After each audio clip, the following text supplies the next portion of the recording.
What's going on, everybody? Rob here, Trev2323, tirewith. Subscribe, like, and share. Trev2323. That's me. Alright, today I'm going to be working on my 2002 Astro van. And I jacked it up already. Yes, that's a Harbor Freight jack stand, and that's a Harbor Freight 3-ton jack. And what it is, you know, it's winter time. So in the winter time, people lose air in their tire. Well, this is the second time in 2 weeks I put air in this tire. So I lifted it up a little bit just to spin it around so I didn't have to get underneath it and drive it around. And when I lifted it up and started spinning it around, I noticed, where is it at? There's a staple in what it looks like a nail. I mean, yeah, nail. A nail. And there was a staple somewhere. I gotta figure it out where the staple was too. And I was like, man, how the heck do I got a nail, and a staple? And oh, see, the rock was there, so it went around again. Well, either way, so I'm going to take it out. We're going to put some soap on it. Find out where... Oh, there's a staple right there. Put some soap on it. Find out where it's leaking. So it's a Harbor Freight 3-ton. Harbor Freight stand. But all I'm using the stand for really is to block so people know driving down the alley that it's there. But this is what's pretty cool, what I like using. I call it my Ugga Dugga gun. My wife says, what the hell is your Ugga Dugga gun? My Craftsman Impact. And this is what I keep in the van with me to break it loose, so I already have the tip on it. So let me get this ready. Alright, now I just got the van out the shop for having the front end done, so hopefully these ain't on too tight. Ugga Dugga gun. See? Craftsman. This is the big Craftsman.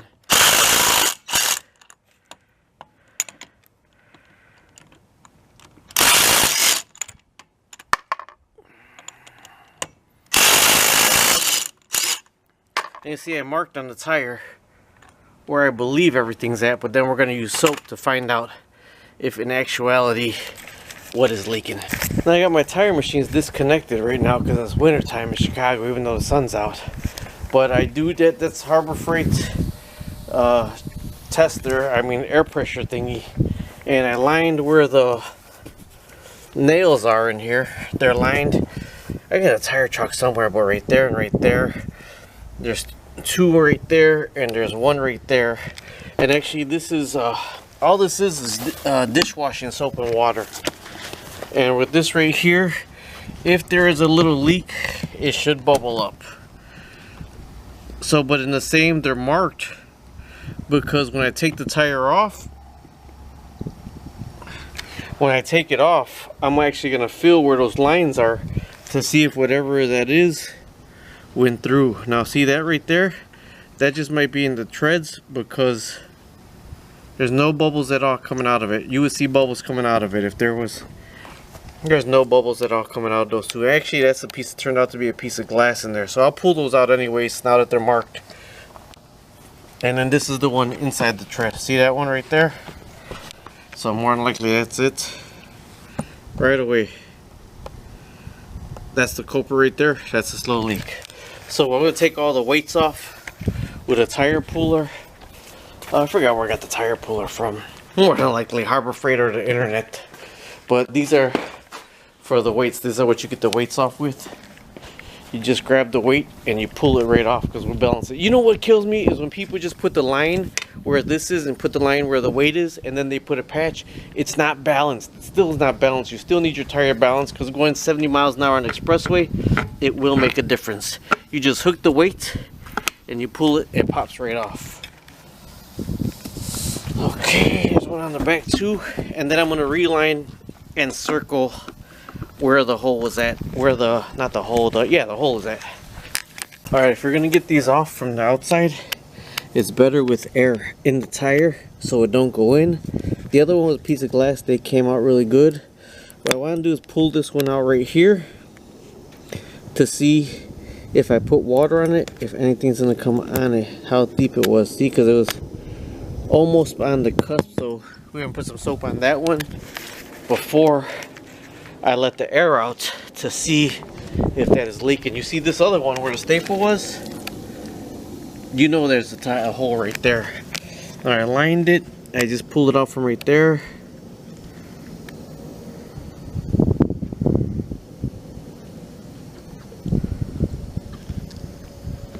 Well, that's a hard one because it's only one bubble that keeps coming. No bubbles. that'll be foaming up. I think the bubble's just coming when everything dries off, because look at that one. That's what happens if there's a hole in it. So I'm going to give this one a little bit of time to figure itself out before I let all the air out. This is what I'm going to let all the air out of the tire with. Oh, I still got to pull that other hole out right here, this other thing out. I still got to pull that one out. I don't believe that's a hole. Because, I mean, see, like there's other bubbles that just sit there. And that went away, that went in. So that's not a hole. That's a hole. So, this one right here, we got to pull this one out also. And that's where the slow leak in the tires. Grab this right here. That's what it was. You hear it coming out. I got the line on the side right here. So with the line I should be able to find that inside, but you'll be surprised. So get yourself some tire chalk, because you will need tire chalk. I just couldn't find mine. Okay, since it's marked, we're going to go ahead and pull out the valve stem. This is the valve stem right here. This is a valve stem puller right here. I got a bunch of new ones, but that one's actually pretty new because I just balanced my tires and took everything off and changed everything, so that's pretty new. I got a TCX589 and I got a WB42, and that's what we're going to be using. I'll put the light on in here and open up the back door. Let me get this ready. The spreader I'm using is a Harbor Freight tire spreader, and one thing that sucks about not having a heated garage is I had to carry all this from the basement. The tire lube, bead sealer, patches, I have all in the basement because it's cold out here. I did put, since I don't got my big compressor hooked up right now, I put a quick connect on my WB42, not WB, I put a quick connect on my tire machine, so then this way I could just hook it up right now. So I got to hook this up. There's a tank in the back also that's going to have to be filled up, so this is going to be a while. See, I got a tank. I really don't use a tank for nothing, but it's got to be filled up. So let me quick connect this real fast. Then I'll open the back door. See, this needs a better one. This right here, you hear it, and if it's not down sitting in the right position, it leaks. Alright, my compressor in the basement just went on. That's my other compressor I got right there. Let me open the garage door. Let there be light. Alright, so I gotta break the bead on the tire. So that's why you got a tire machine to break the bead, but you actually have to make sure your tank is full of air before you break that bead, because if it's not full of air, you're gonna get not enough pressure to break your bead. Alright, this is the bead breaker right here on the side. You make sure that sits kind of around the rim, and your first foot is what it works your bead breaker. So you push it halfway in, starts to break the bead, but that's what happens when you don't have enough pressure. It gets stuck and you gotta do it a little bit more, but it's gonna take it off. It just takes a little bit because I put bead sealer on it. Grab it a little bit better, and there's some bead sealer on it, but that's why you can't have a small compressor, or the small compressor can't be too far away from your machines. And that's what you want right there. You want it to break the bead. So now I'm going to take it off the machine and stand on it to break the rest of the bead. But my compressor, my little compressor, is in the basement, and you have a drop in line all the way out this way. So that's why with the big compressor, I'm going 3/4 inch till the drop down. Alright, after the bead is broken, you got to get yourself some tire lube so you don't break the tire itself, so you don't break the rubber around the tire. Sorry about that, make a mess all around. But you lube up the tire, because if you don't lube up this tire, it'll chew up on the rubber and then lube up on this right here, what it's going to be going around. But I have all this inside. Here's a lever right here to make this go down, and you lock it around the rim like that. It's locked around the rim. Make sure you got enough tire lube on your tire and around your tire, what's coming around. You're gonna have to do it on that, and you're gonna have to keep that out because you're gonna have to put it back on also. So with that down, you get your bar hook side down, you put it under, you try to grab the tire, and you use your leverage to flip it over. Now you use your, oh, I already showed you this one, did I? Did I lock it? I don't even know if I locked it in. Try and shoot this video. Yeah. Okay, now it's locked in. Alright, I just locked it in with this one. You lock it in, it grabs the rim from the bottom on the outside. And then after the rim is grabbed, I don't even know if this is plugged in, but if it's plugged in, it spins your tire around.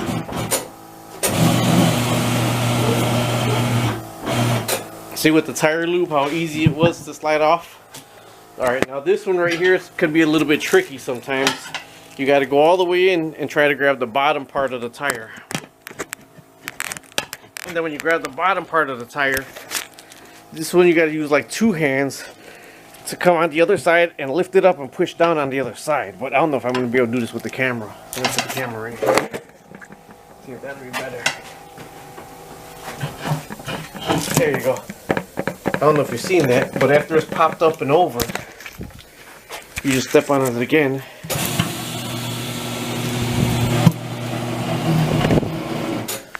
And there's your tire right there. So let's go to the spreader now. Alright, I marked on the tire. There's a line I marked on the tire, you see? And then if you could look inside, you see a little pinhole right there. So that we gotta scuff up a little bit. And when I say scuff up a little bit, I mean scuff up a little bit. A lot of people scuff it up too much. Oh man, that's gonna let all the air out. I gotta shut that off and let that leak out. I should have put a on and off valve. If I unplug it right now, there's 100 pounds of pressure in the back tank, and that's gonna shoot all over. So to get the air out the line, I'm gonna let the air out this way, and the compressor's closed, so this is getting all the air out the tank.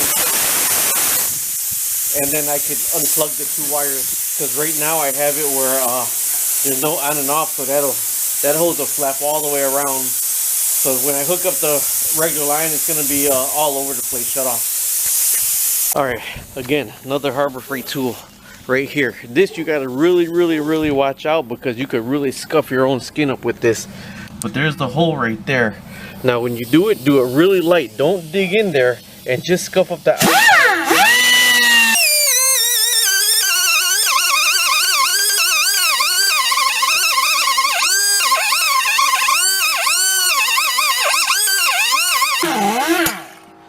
Alright, see? It's just the outside that's scuffed up, because if you scuff up the, if you break it down to the treads, you're going to get premature wear in your tire. And you don't want premature wear in your tire, so I'll probably do a little bit more around here so it can seal. If it's not smooth, it's not going to, well, not smooth all the way, but the inside of the tire has a lot of ridges. And if a lot of those ridges ain't down, it's not going to seal.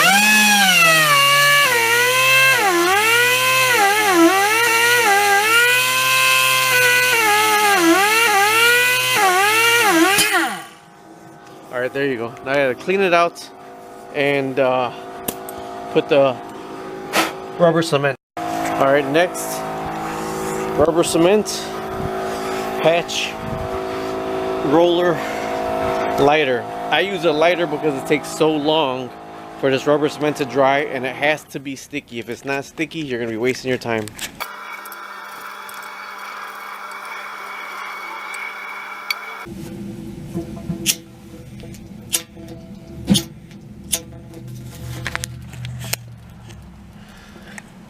You're just doing this to dry it. You're not doing this to melt the rubber. There, you're just doing this to dry it, make it sticky. Okay, now if you look at this, it says what side the bead is. The bead is the outside, so it goes this way.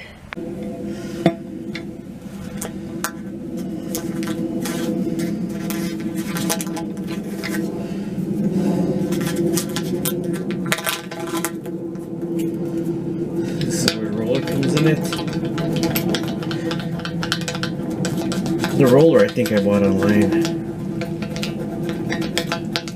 And if you don't let the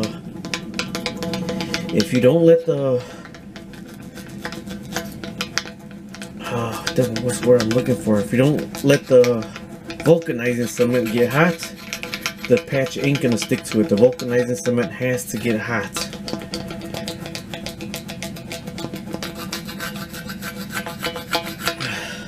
And you see there's a little bit right there sticking up. I'm gonna put a little bit more on there, light it, and then roll it down. See, I just put some more on there, I lit it with a match and then rolled it down. So that is done. I gotta clean off the rim now and then put some bead. Okay, right here I got a red scrubby and I'm just cleaning off the rim. It's not that bad. If it was really bad, I would have put something else, use a wire wheel or something, but it's really not that bad at all. Alright, this rim may not actually need bead sealer. This is a bead sealer you put on around the rim on the bottom and the top, and what it does is it helps seal the rim against the tire right here. But this one's actually pretty clean, but I'm going to go ahead and put it on anyways. And if you have this just sitting around, I keep mine inside so it don't get cold in the wintertime. Make sure you shake it up really good, otherwise all the good stuff sits at the bottom.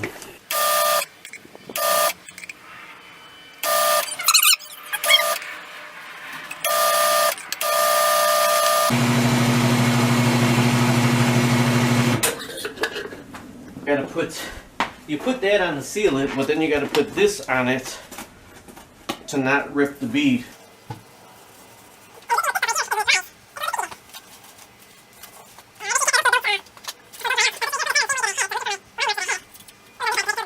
Here's a line mark right here.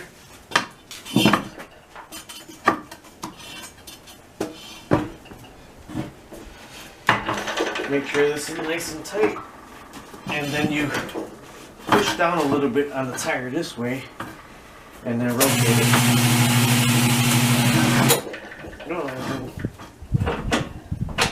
Oh man, it's not hooked up to the airline. Shoot.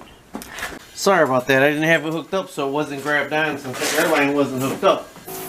Bead is halfway around already, so I might as well just keep going. Alright. Let me show you this how it's supposed to be. See, it's supposed to be over this and under this. The other one was under both of them. So when you push it around, it's supposed to be over one and under the next one. Like that. And then you hold down on the tire and then it pops down. So that one's on. You can move this lever and get it out the way.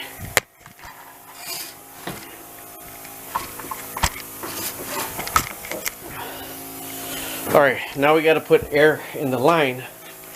So you put this on. Remember, there's nothing in there right now. There's nothing in there. So more air could go in there. And you got to fill this up till the bead pops. There's one, two of them. Okay, now the bead popped. You could release it from here. And then I want to put more air in it before I put the inner piece back in. Make sure the bead sets pretty good, nice and tight on there.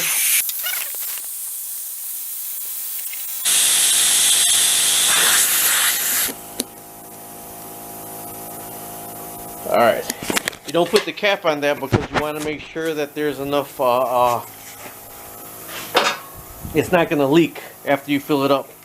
So put that back on, you step on the side pedal, and you fill it up. This one I'm going to fill up to about 35-40 pounds.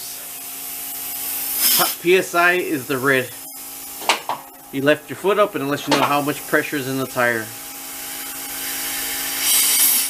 Don't overfill it because the tire could blow up. So I'm going to fill this up to 40 pounds. We're going to check to see if it's leaking, then we're going to balance it.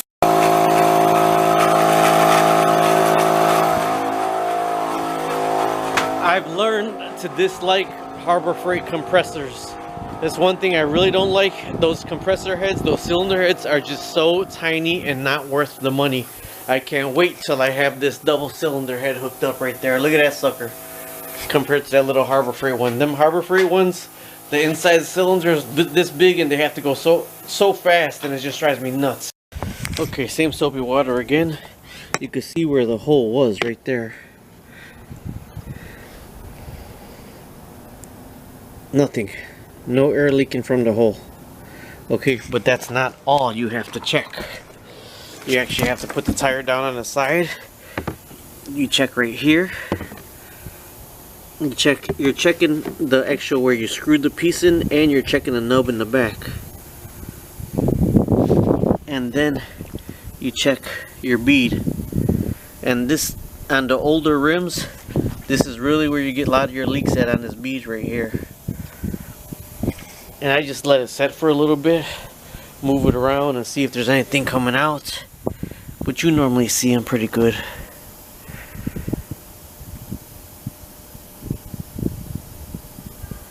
Then you gotta do the back side also. Then you could balance it and put it back on. Now people say that, oh, if it's the back tire you don't gotta balance it. I balance fronts and backs. This way if you're going 70 miles an hour you don't feel so. Alright, that tire's good to go. I'll make sure all the rocks are out, then I'm gonna balance it in part 2.